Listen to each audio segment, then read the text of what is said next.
তো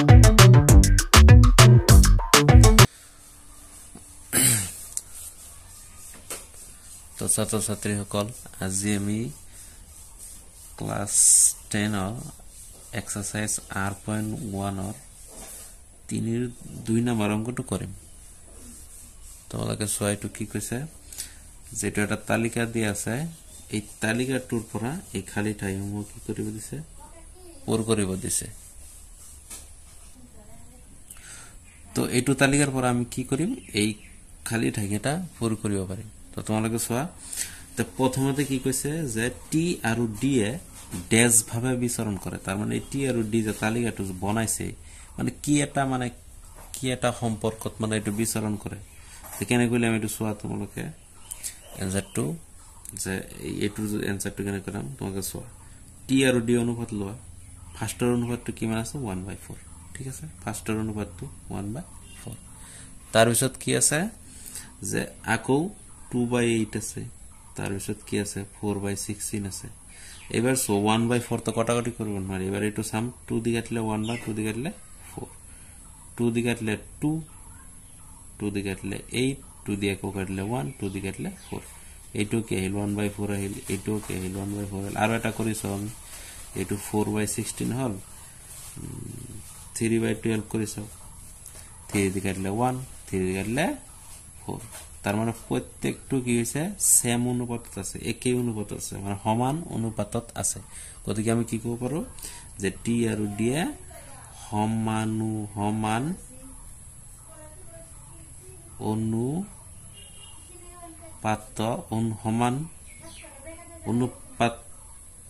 ভাবে সমানুপাতিক কেনেকৈ লিখিম টি আৰু ডি এ সমানুপাতিক ভাবে বিচৰণ কৰে কি লিখিম সমান অনুপাত মানে কি সমানুপাতিক ভাবে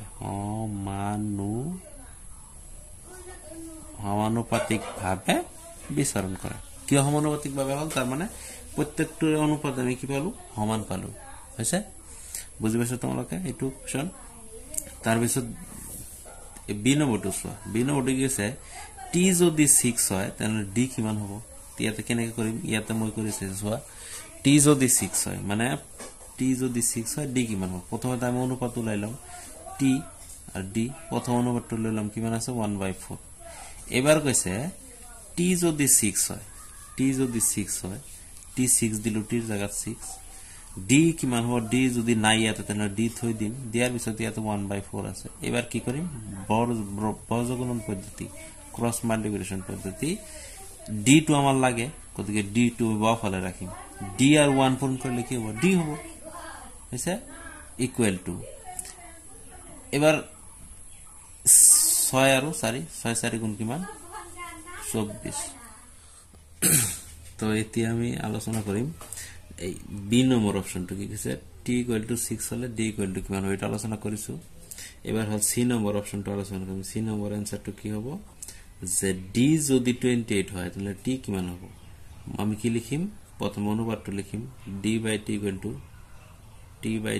টু প্ৰথম অনুপাতটো লম 1/4 কিমান লম 1/4 তাৰ পিছত টিৰ ভ্যালু দিয়া নাই আমাক গতিকে টিৰ ভ্যালু ইয়াতে ৰাখি দিম ডিৰ ভ্যালু দিয়া আছে কিমান 28 দেৱা আছে ইফালে কি দেৱা আছে 1/4 দিয়া আছে হৈছে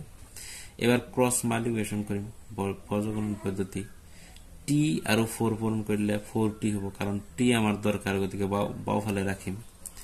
আৰু 28 আৰু 1 পূৰণ কৰিলে কি হ'ব 28 তাৰ পিছত এবাৰ চোৱা এবাৰ টি টু আমি ৰাখিম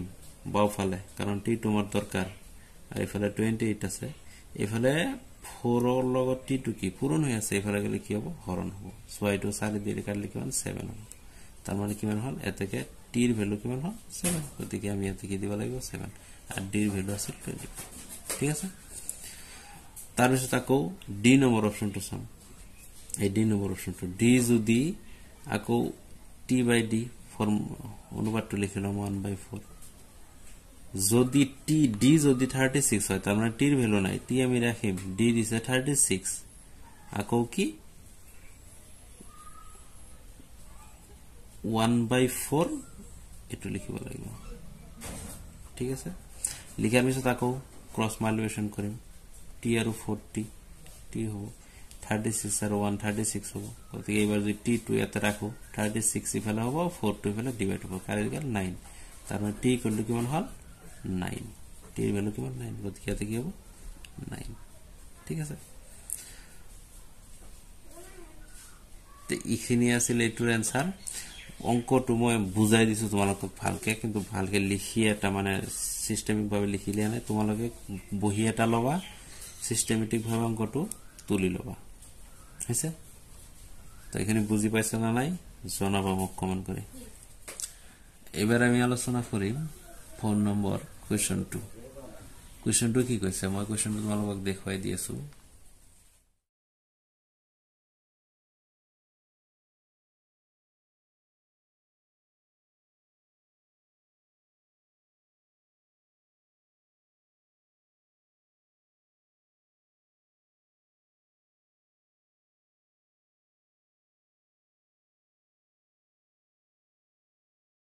given লো given কি দিয়া আছে given p অনুপাত q আৰু কি দিয়া আছে q ৰ ভ্যালু দিয়া p ৰ ভ্যালু দিয়া আছে 6 q ৰ ভ্যালু তেতিয়া হয় 30 ঠিক আছে এবাৰ আমি কি কৰিম এই যে এটো দিয়া আছে given ৰ পৰা লম এটো লোৱাৰ পিছত ইয়াতে p এই চিহ্নটো উঠাই দি সমান সমান দিলে এটা ধ্ৰুবক ধৰিব লাগিব এই এটোৰ জায়গাতে তো কি ধৰিবলে এটা ধ্ৰুবকটো কি ধৰিম যিকোনো ধৰিব পাৰা মই কি ধৰিম কে লগত এটো কি হ'ব পূৰণ হৈ থাকিব ঠিক আছে এইবাৰ যদি p ইকুৱেল টু যদি 6 হয় এটা এক নম্বৰ দিলে মই আছে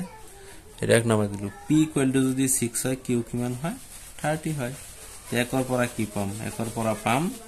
এই যে p equal to k q আছে গতিকে পিৰ মান কিমান বহাই দিম পিৰ মান 6 বহাই দিম প্লাস k থাকিব k তো থাকিব ইয়াৰ লগত q টো কি আছে 32 ইনটু আছে মই এটো এফালে কৰি দিছো এবাৰ সোৱা 6 এফালে থাকিব এফালে 30 কি হ'ব k হ'ব আমাৰ দৰকাৰ কি k গতিকে k টো এই সাইডতে ৰাখি দিম 6 টেবলে লিখিম 30 লগত k টো পূৰণ হৈ আছে এটো এফালে আইলে হৰণ হ'ব এফালে k টো এফালে ৰাখি দিছো মই যেহেতু কে আমার দরকার গতিকে একফালে রাখি দিছো দিয়ার পিছতে এবার কাটাকাটি হবো 2 দিকে কাটলে 3 বার 2 দিকে কাটলে 15 বার 3 দিকে কাটলে একবার 3 দিকে কাটলে 5 বার তার মানে কি হল কে এর ভ্যালু কিমান হল 1/5 ইকুয়াল টু কে হল উপরত 1 থাকিল তলত 5 থাকিল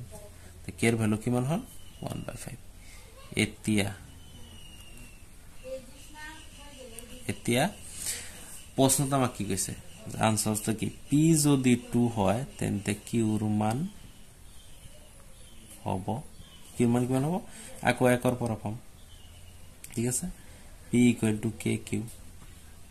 এবাৰ p ৰ মান 2 দি আছে k ৰ মান আমাক দিয়ে পালো আমি কিমান 1/5 কিন্তু q ৰ মান নাই আছে নেকি নাই গতিকে 2 ইফালে ৰাখিম q টো ওপৰত পূৰণ আছে ওপৰত পূৰণ হ'ব তলত 5 হ'ব ঠিক আছে তাৰ পিছত এতিয়া কো এটো তলত এক আছে গতিকে ক্ৰস মাল্টিপ্লিকেশন হ'ব q আৰু 1 পূৰণ কৰিলে কি q হ'ব যেটো বাওফালে ৰাখিম আৰু 2 * 5 কৰিলে 10 হ'ব গতিকে এটো আসলতে এটো কি হল q ৰ মান উলিয়াম গতিকে অঙ্কটো বুজি পাইছা না নাই যদি বুজি পাইছা তাহলে কমেন্ট কৰি জনাও ধন্যবাদ